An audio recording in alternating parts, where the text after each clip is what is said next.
Hi കൂട്ടുകാരെ, ഇന്ന് നമുക്ക് നല്ലൊരു ഷവർമ്മ പോൾ ഉണ്ടാക്കുന്നത് എങ്ങനെയാണെന്ന് നോക്കാം. അപ്പോൾ അത് നമ്മുടെ കയ്യിലുള്ള കുറഞ്ഞ ഇൻഗ്രീഡിയൻസ് വെച്ചിട്ട് കുറഞ്ഞ സമയത്തിനുള്ളിൽ ഉണ്ടാക്കാൻ പറ്റുന്ന ഒരു ഷവർമ്മ പോളയാണ് കേട്ടോ. അപ്പോൾ അതെങ്ങനെയാണ് ഉണ്ടാക്കാൻ നോക്കാം. അപ്പോൾ നമുക്ക് മിക്സിയുടെ ജാറിലേക്ക് 1 സ്പൂണ് ഇൻസ്റ്റൻറ്റ് ഈസ്റ്റ് ഇട്ട് കൊടുക്കാം. പിന്നെ 1 കപ്പ് ഇളം ചൂടുള്ള വെള്ളം ഞാൻ ഒഴിച്ച് കൊടുക്കുന്നുണ്ട്. 4 സ്പൂണ് പഞ്ചസാര ഇട്ട് കൊടുക്കുന്നുണ്ട്.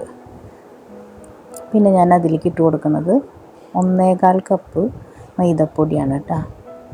ഈ മൈദപ്പൊടി ഇട്ട് കഴിഞ്ഞതിന് ശേഷം ഞാൻ അതിലേക്ക് 1/2 കപ്പ് വെള്ളം കൂടി ഒഴിച്ച് കൊടുക്കുന്നുണ്ട്, ചൂടുവെള്ളം. അത് കഴിഞ്ഞിട്ട് ആവശ്യത്തിന് ഉപ്പും കൂടി, കുറച്ച് ഉപ്പാണ് ഇട്ടിട്ടുള്ളൂ. എന്നിട്ട് നന്നായിട്ടൊന്ന് അടിച്ചെടുക്കാം. അടിച്ചെടുത്ത് നോക്കിയേ, അതിൻ്റെ കട്ടി ഇങ്ങനെയുള്ളൊരു കട്ടിയാണ് വേണ്ടത്. ഇനി നമുക്കത് അടച്ചൊരു ഭാഗത്ത് എടുത്ത് വെക്കാം, ഒരു 25-20 മിനിറ്റോളം. അപ്പോഴത്തേനും നമുക്ക് ചിക്കൻ, എല്ലില്ലാത്ത ചിക്കൻ കുഞ്ഞ് പീസാക്കിയിട്ട് അത് വറുത്തെടുത്തിട്ടുണ്ട്. പിന്നെ ഇതേപോലെ ഉരുളൻകിഴങ്ങ് നീളത്തിൽ അരിഞ്ഞതും കൂടിയിട്ടിട്ട് വറുത്തെടുത്തിട്ടുണ്ട്. പിന്നെ ഞാൻ അപ്പോൾ നോക്കി 20 മിനിറ്റ് ആയപ്പോഴത്തേനും ഈ സാധനം അങ്ങനെ പൊങ്ങി വന്നിട്ടുണ്ട് കേട്ടോ, നമ്മുടെ മാവ്. അപ്പം നമുക്ക് ഈ ബാറ്റർ അധികം ഒന്നും ഇളക്കണ്ട, നമുക്ക് ജസ്റ്റ് ഒന്ന് ഇളക്കിയതിന് ശേഷം നമുക്കൊരു കട്ടിയുള്ള പാത്രത്തിൻ്റെ മുകളിൽ വെച്ച് ചൂടാക്കിക്കണ ഒരു ഫ്രൈ പാൻ എടുത്തിട്ട് അതിൽ ഓയിലൊക്കെ തടവിയിട്ട് അതിലേക്ക് നമുക്ക് ഈ ബാറ്ററിൻ്റെ പകുതി ഒഴിച്ചു കൊടുക്കാം. എന്നിട്ട് നമുക്കത് ലെവൽ ചെയ്ത് കൊടുക്കാം. എന്നിട്ട് നമുക്ക് ഇനി വേണമെന്നുണ്ടെന്നുണ്ടെങ്കിൽ കുറച്ചും കൂടി ബാറ്റർ ഒഴിച്ചിട്ട് അതങ്ങനെ ഫില്ലാക്കി എടുക്കാം കേട്ടോ. അങ്ങനെ എന്നിട്ട് ഫില്ലാക്കി എടുത്തതിന് ശേഷം നമുക്ക് അതൊരു 5 മിനിറ്റ് നേരം ഒന്ന് നമുക്ക് അടച്ച് വയ്ക്കാം. കുറഞ്ഞ തീയാണ് ഇട്ടേക്കണത് കേട്ടോ. എന്നിട്ട് നമുക്കൊരു 5 മിനിറ്റ് അതിലേക്ക് നമുക്ക് അടച്ച് വയ്ക്കാം. അപ്പോൾ ഇതിനതൊന്ന് സെറ്റായി വരും. അപ്പോഴത്തേക്കും നമ്മളിവിടെ വറുത്ത് വെച്ചിരിക്കുന്ന ഈ സാധനം, നമ്മൾ ചിക്കനും പിന്നെന്താ പൊട്ടാറ്റോ ഒക്കെ വറുത്ത് വെച്ചിട്ടുണ്ടല്ലോ, അതിലേക്ക് നമുക്ക് കുറച്ച് മയോണൈസ് ഇട്ട് കൊടുക്കാം. പിന്നെ ഒരു ഇച്ചിരി ക്യാരറ്റ്, പിന്നെ ചൈനീസ് ക്യാബേജിൻ്റെ ഇല അരിഞ്ഞതാണ് കേട്ടോ, അതും കൂടി അരിഞ്ഞത്, പിന്നെ സോസ് ഒക്കെ നമ്മുടെ ഇഷ്ടത്തിനനുസരിച്ച് നമുക്ക് ഇട്ട് കൊടുക്കാം കേട്ടോ. നമ്മുടെ ടേസ്റ്റിനനുസരിച്ചിട്ട് നമുക്ക് ഇട്ട് കൊടുക്കാം.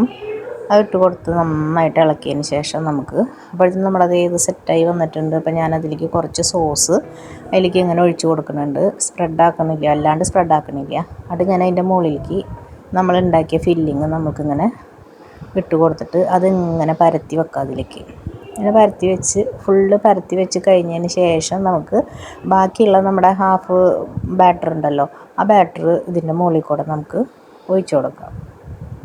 പക്ഷേ അതിനായിട്ട് മുമ്പ് ഞാനൊരു കാര്യം പറയാൻ മറന്നുപോയി, നമ്മൾ ചീസ് ഇടുന്നുണ്ട് കേട്ടോ അതിൽ.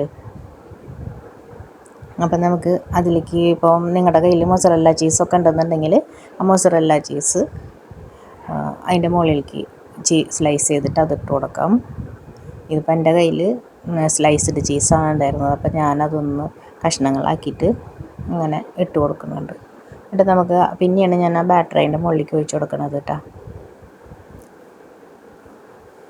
നമുക്ക് ബാറ്റർ ഒഴിച്ച് കൊടുക്കാം.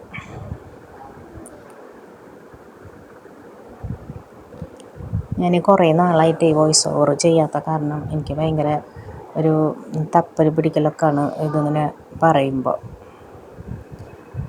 ഞാനത് ഫില്ലാക്കിയിട്ടുണ്ട്. ഇനി നമുക്കത് അടച്ച് വെച്ചിട്ട് ഒരു 5 മിനിറ്റും കൂടിയും ഒന്ന് ആവി കയറ്റിയെടുക്കാം. ഇപ്പോൾ അതൊന്ന് ഉറച്ച് വന്നിട്ടുണ്ട്. ഇപ്പം ഞാൻ വേറൊരു പാനിലേക്ക് ആ വറുത്ത വെളിച്ചെണ്ണയിൽ നിന്ന് തന്നെ കുറച്ച് എടുത്തിട്ട് ഓയിലിൽ നിന്ന് എടുത്തിട്ട് ഒന്ന് സ്പ്രെഡാക്കിയിട്ട് അതിലേക്ക് ഫ്ലിപ്പ് ചെയ്തിടുന്നുണ്ട്.